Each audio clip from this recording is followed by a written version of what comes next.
હરે Krishna. કૃષ્ણાસ cuisine ગુજરાતીમાં regular recipe સાથે આપનું હાર્દિક સ્વાગત છે. ગુજરાતી વાનગીઓમાં જોવા જઈએ તો ઘણી બધી એવી પારંપરિક જે ડિશ છે, રેસિપીઝ છે, જે બધી આજકાલ વિસરાતી જાય છે. એમાંથી એક જે વાનગી છે જે છે છુટ્ટી દાળ ભાત અને ઓસામણ. ઓસામણ જે છે એ ખૂબ જ પૌષ્ટિક એક આહાર છે. આ રેસિપીમાં આપણે બંને રીત જોઈશું, છુટ્ટી દાળ અને ભાત સાથે સર્વ કરવામાં આવતું ઓસામણ. તો ચાલો ઠાકોરજી માટે બનાવવાનું શરૂ કરીએ. સૌપ્રથમ આપણે લઈશું 1 કપ જેટલી તુવેરની દાળ કુકરમાં લઈ લેવાની છે. પાણી ઉમેરી સરસ રીતે ધોઈ લેવી.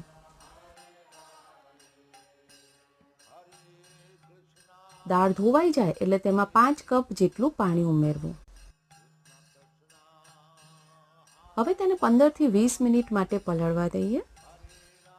15 થી 20 મિનિટ થાય એટલે તેમાં અડધી ચમચી જેટલું મીઠું, અડધી ચમચી જેટલી હળદર, 1 ચમચી જેટલું ઘી ઉમેરવાનું છે. હવે ઢાંકણ ઢાંકી અને ધીમા તાપે 4 સીટી વગાડી લઈએ. અહીંયા અડધો કલાક થઈ ગયો છે. કુકર એકદમ ઠંડુ થઈ ગયું છે. ચાલો ચેક કરી લઈએ. દાળ સરસ રીતે બફાઈ ગઈ છે. હવે દાળનું પાણી આ રીતે ગાળી લેવાનું છે ચાળણીમાં, અને પછી દાળ ગાળી લીધા પછી તેને 5 થી 10 મિનિટ માટે રાખી દેવાની, જેથી બધું જ પાણી જે છે એ ગળાઈ જાય.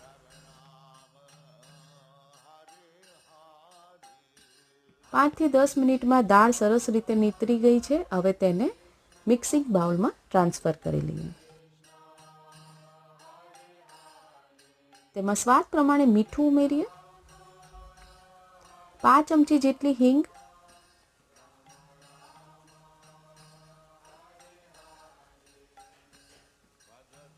1 ટેબલસ્પૂન જેટલું ઘી,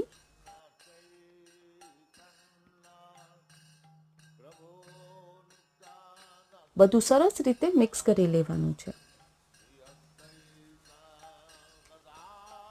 આ રેસીપીમાં આપણે જે પણ વસ્તુઓનો ઉપયોગ કર્યો છે તેની યાદી અમે ડિસ્ક્રિપ્શન બોક્સમાં આપી દેલ છે, ત્યાં તમે ચેક કરી શકો છો. આ સાથે આપણી છુટ્ટી દાળ કે લચકો દાળ બિલકુલ તૈયાર છે. સાઈડમાં રાખી દઈએ. હવે જે દાળનું પાણી વધ્યું હતું તેનાથી આપણે ઓસામણ બનાવીએ.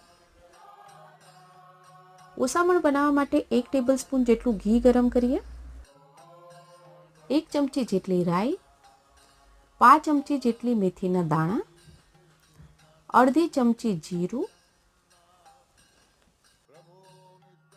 2 તજના નાના ટુકડા, 3 થી 4 લવિંગ સાતળી લઈએ.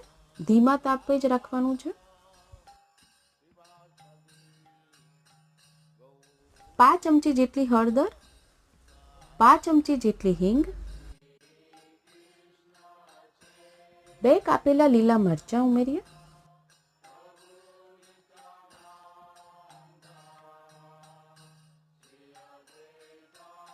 થોડા મીઠા લીમડાના પાન,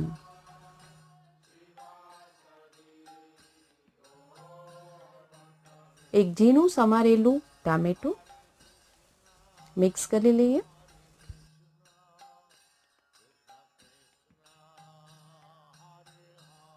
સ્વાદ પ્રમાણે મીઠું ઉમેરીએ અને ટામેટા જ્યાં સુધી નરમ થાય ત્યાં સુધી આપણે તેને સાતળવાનું છે. 2 થી 3 મિનિટ થઈ ગઈ છે અને તમે જોઈ શકો છો કે ટામેટા એકદમ સોફ્ટ થઈ ગયા છે. અડધી ચમચી જેટલું ધાણાનો પાવડર, 5 ચમચી જેટલું લાલ મરચું, અડધી ચમચી શેકેલા જીરાનો પાવડર ઉમેરીએ અને બધું સરસ રીતે મિક્સ કરી લઈએ. આમાં આપણે વધુ પડતા મસાલાનો ઉપયોગ નથી કરવાનો. હવે જે દાળનું પાણી આપણે સાઈડમાં રાખ્યું હતું તે તેમાં ઉમેરી દઈએ.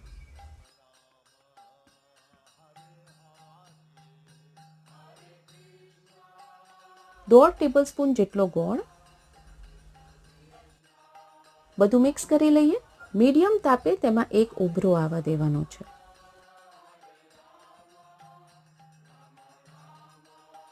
વચ્ચે વચ્ચે ઓસામણને હલાવતા રહીશું. અહીંયા 5 થી 6 મિનિટ થઈ ગઈ છે અને તમે જોઈ શકો છો કે ઓસામણ સરસ રીતે ઉકળી રહ્યું છે. સ્ટવને બંધ કરી દઈએ. સ્ટવ બંધ કર્યા બાદ તેમાં 1.5 ટેબલસ્પૂન જેટલો લીંબુનો રસ ઉમેરવાનો છે. 2 ટેબલસ્પૂન જેટલું તાજું ખમણેલું નાળિયેર, થોડા કોથમીરના પાન, બધું મિક્સ કરી લઈએ. આ ઓસામણ જે છે એ ખૂબ જ ઝડપથી બની જાય છે. તમે ગમે ત્યારે તેને બનાવી અને સૂપના રીતે પણ તેને સર્વ કરી શકો છો. અહીંયા આપણે છૂટી દાળ અને ઓસામણને ભાત સાથે સર્વ કરીએ. આ છૂટી દાળ ભાત અને ઓસામણ નાના બાળકોથી લઈ અને મોટા લોકો સુધી આપણે તેને સર્વ કરી શકીએ છીએ.